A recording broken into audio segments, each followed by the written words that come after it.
we're going to explain how to enable editing in Microsoft Excel. Sometimes you'll open an Excel file and find that you can't make any changes. The cells are locked, and you can't type or edit anything.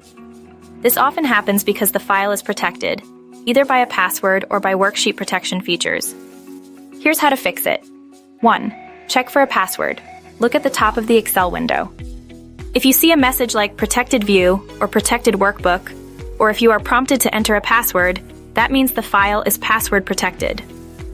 You'll need the password to enable editing.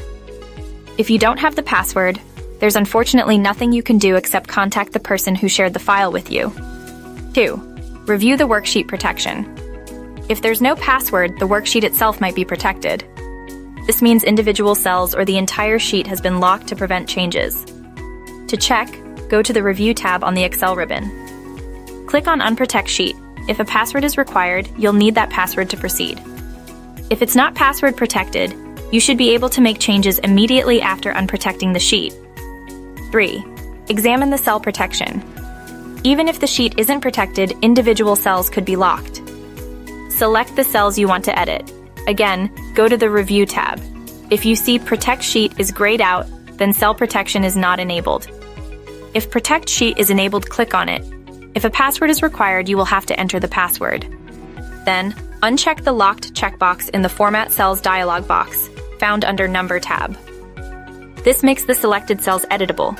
Apply this process to all cells you need to change. 4. Shared workbooks. If you're working on a shared workbook, other users may have locked parts of the spreadsheet. Check if other people are currently editing the document. If it's a shared workbook, wait until no one else is editing it before trying to make changes or communicate with other users to resolve any editing conflicts. 5. File permissions. Sometimes your file permissions prevent you from editing. This is most common when you're working with files stored on a network or cloud service like OneDrive or SharePoint. Check the file permissions on the server or cloud storage to ensure you have the necessary write access. This seems to be a permission issue. Talk to your IT administrator.